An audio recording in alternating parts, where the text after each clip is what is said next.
Yes, it began around this time yesterday, and 9 targets so far we know have been hit. More than 37 people, civilians, have lost their lives. This includes women and children. Their pictures, videos are all around in the media, not just Pakistani media. About 58 or 59 are injured, some of them grievously. It is a serious matter because 37 people were being buried all over Pakistan today. So it is a very, very serious matter. Of course, Pakistan wanted to avoid it. We have been saying for the last 14, 15 days, let's investigate the matter. International investigation. Pakistan is ready to join the international investigation.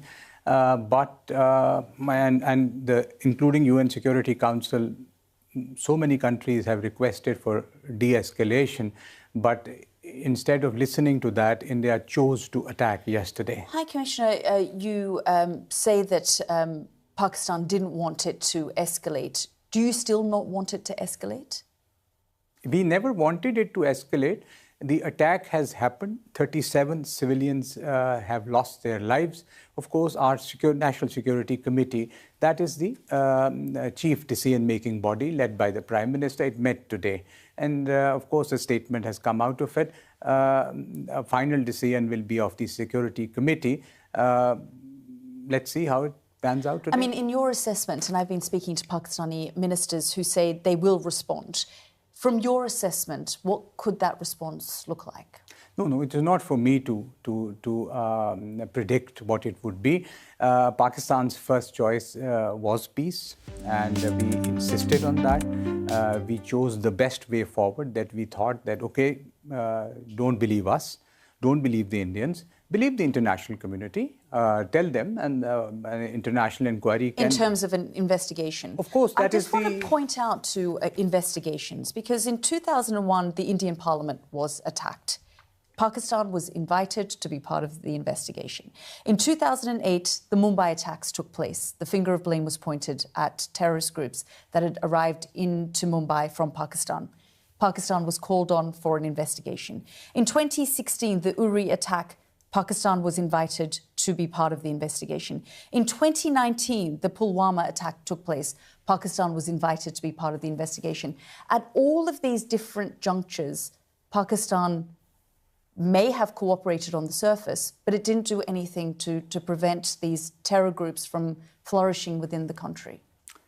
First, we have to have our facts right. Somebody has given you the paper, but he has No one has given me this paper, actually. I spoke to, and I've been documenting and following this, but please, if I may. But this isn't a paper that someone has just... The facts have to be right.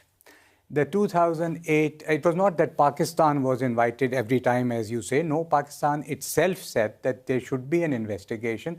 And all these investigations are pending because lack of Indian collaboration. It is the... Let me complete. No. I just want to point out, because Prime Minister Modi was criticised for inviting Pakistan to Delhi to be part of an investigation at one point, and yet... Which investigation? It was either the 2016, the Uri attack, or the 2019... No, it can be either. We're talking of facts. There was no such thing that he was criticised for something. By the Indian public. It is pending, but maybe, I don't know, but it is pending because India unilaterally in 2019 decided to throw all international law under the bus and withdraw the Article 370. Since then, there is no dialogue.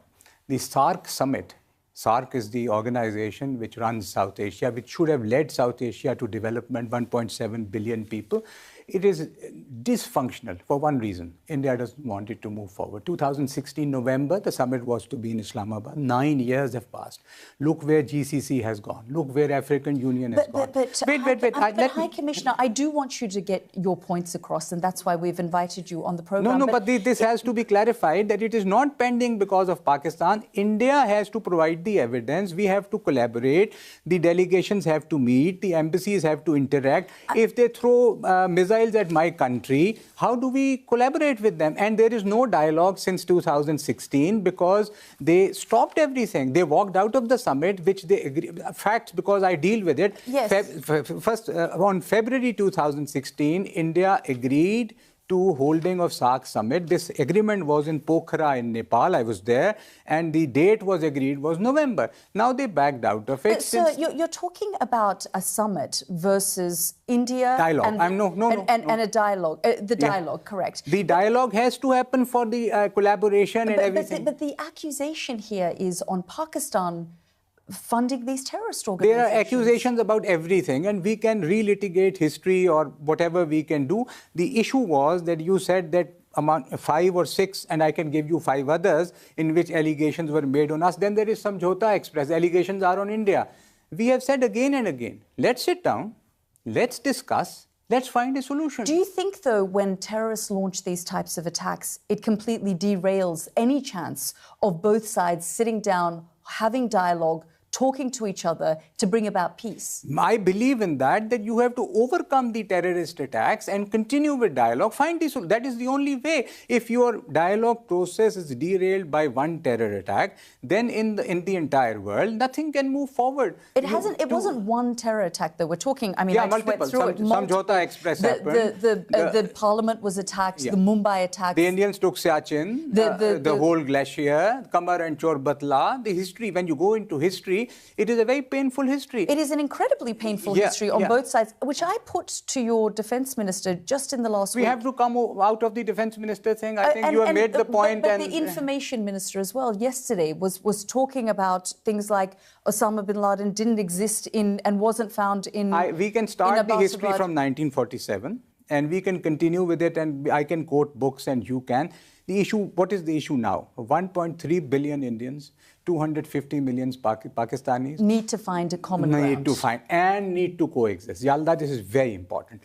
We have to find, I'm a diplomat. Yes. My job is to find a solution in which both the countries at least find some space in which they can move forward. My children can... But sir, I know and I understand, and as you say, it is a painful history, but when the military, the intelligence services, the security forces in Pakistan, the defense establishment are accused, and it is a known, documented fact that even the State Department has been following and the Trump administration has criticized, is that Pakistan uses these proxies. Unless that is overcome and these terrorist attacks continue, the Samjhauta Express, the entire train was burnt, people were burnt alive.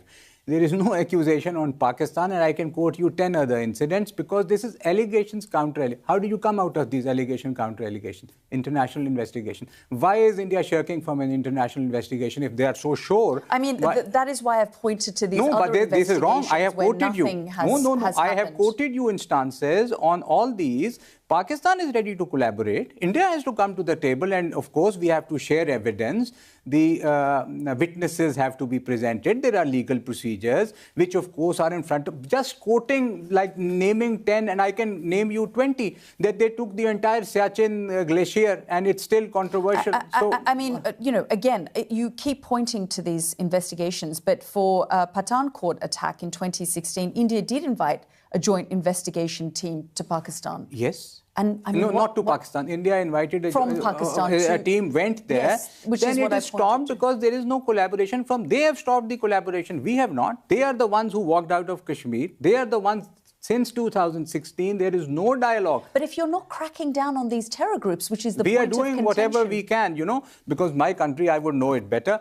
We are doing whatever is possible, much more than Pakistan is the biggest victim. On 25th of March, the entire train was hijacked and entire train, a stuff of films. And clear links. Then why does the intelligence agencies and the military continue to support these groups? Nobody is supporting anything. The links are going to India, and there was, clear indications. No, but I'm talking about these proxy groups that exist in I am not Pakistan. talking of any proxy groups, and we can discuss everything. I am talking of India and Pakistan. Can we find a solution to the problem? And we can have a longish discussion of your understanding of history or my understanding of history. How do we move forward? By allegations and counter-allegations? No. We have to find the appetite to sit together, discuss it patiently, not by bombing my country in the middle of the night yesterday and killing 37 civilians. Now, you're missing entire thing that in one of my foreign service colleagues, his nephew had shahadat, 6-year-old Irtaza Abbas, 6-year-old, and he was in his home, the home was bombed and the boy is dead. Who is responsible? And What about reports that the leader of Jaish-e-Mohammed's family, 10 members of his family were killed? Reports that have come out. I have seen. There is no confirmation of it. I don't know. As I say, there is no love lost for anyone. Let's investigate. Let somebody independent investigate. My Prime Minister is saying. Then, and if links of Jaish-e-Mohammed were found within Pakistan? You can't name them like this without any, you can't be the judge, jury and executioner. We have to investigate before we start. What has India done? We presume that these were mosques that were attacked. They're seminaries, madrasas and mosques, seminaries. And you can go and see that. The international media was there yesterday. We were just taking them around. Mosques have been attacked. But madrasas and seminaries that are they are mosques. Extremist building No, this is you can imagine anything that you want, and I would respect that. Of course, it's your imagination.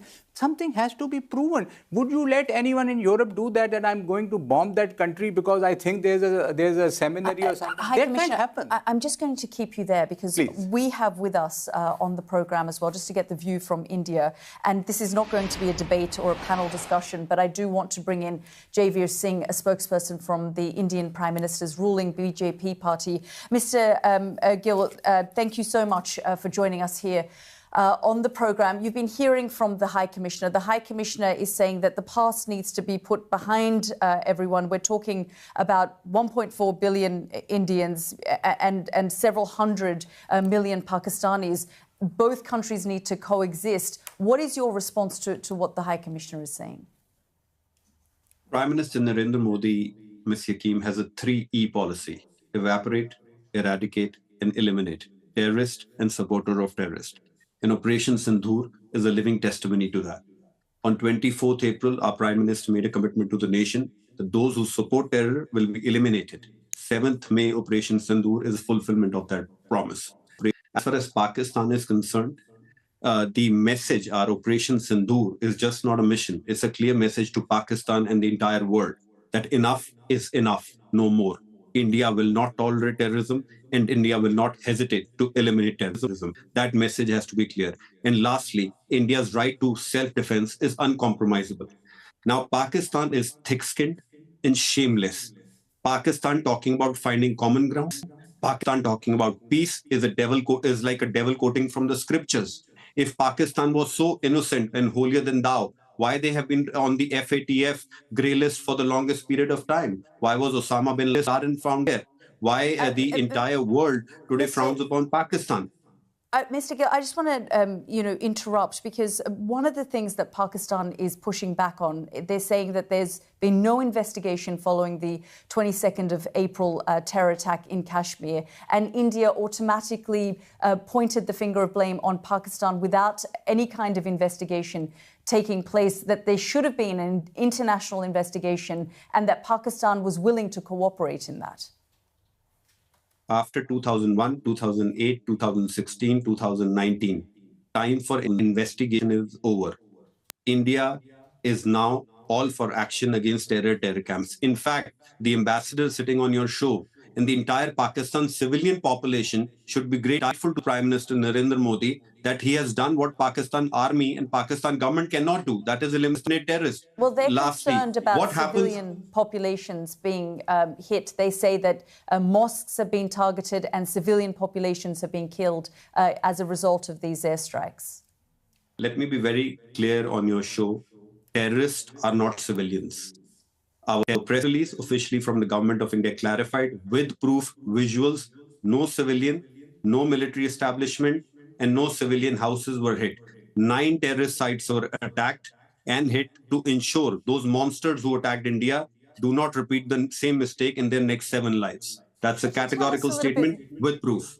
Could you tell us a little bit more about this evidence that you're pointing to of the targets that were hit? Because there's all sorts of information coming out on all sorts of platforms about who may have been targeted and killed. From the Pakistani side, they say that they have images, videos that show that civilians, including women and children, were hit and targeted, including mosques. And India last night, the army put out a statement to say that these were seminaries that were hit, that groups like Jaish-e-Mohammed, which they believe were linked to the Kashmir attack of the 22nd of April, were targeted. And there's all sorts of information currently in the fog of war that seems to be swirling around.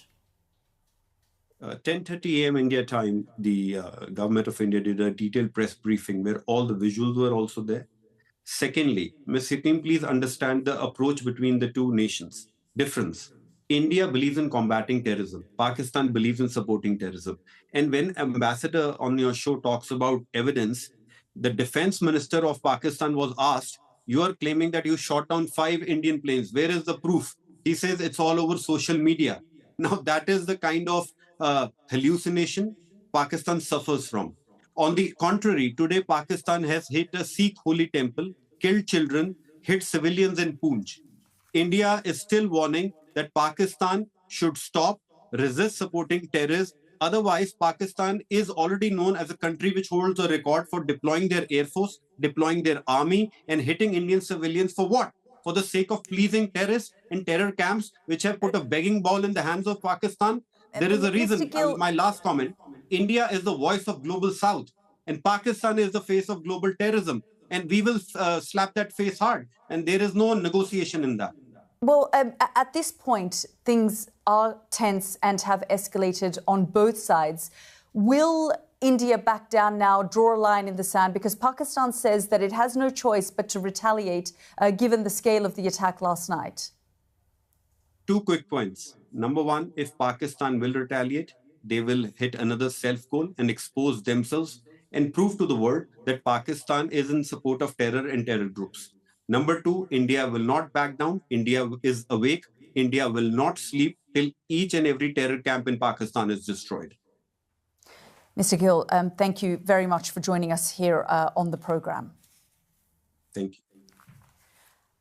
I just want to get your reaction, because there's clearly a lot of anger in India around this. It's going back to the root of what we were talking about, that terrorist camps exist in Pakistan, and India says that that's what it hit. On the point of the Pakistani Defence Minister Khwaja Asif speaking to television networks and saying that these fighter jets were struck down and referencing social media, that is an interview that I saw as well. Just your response and statement to that. First, we should always be civilized in our comments. So the kind of language, it's very nice. Even if we go to war with India, that doesn't stop me from being civilized. So my comments will be within civility. The jets shot down. I hope you have seen in the CNN now, there's this news item quoting a French intelligence person and clearly saying that more than one planes, Rafales, were shot down.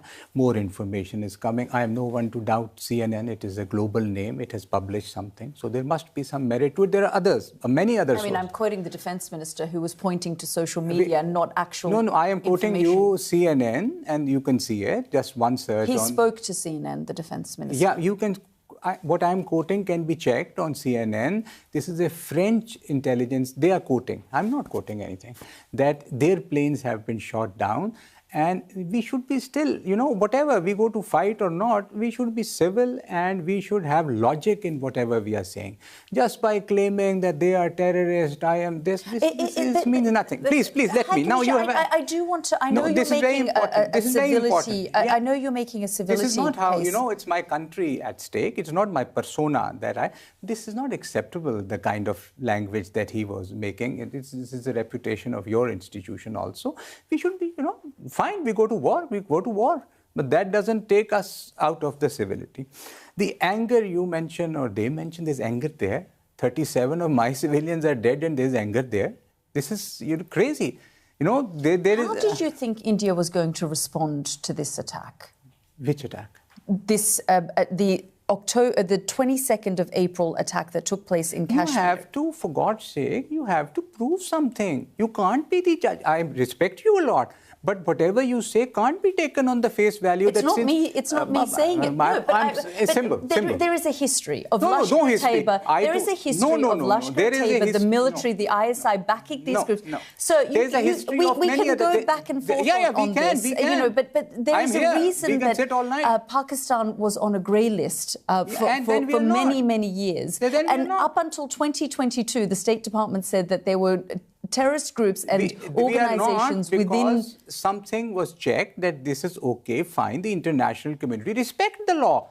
They said that you're not on the grey list anymore. Accept it then. That's fine. Somebody must have checked. Somebody must have verified. There are institutions. So there was something. Madrasa, every seminary, I don't know. You should ask the FATF. Nah? If there's a question mark here, please ask the FATF.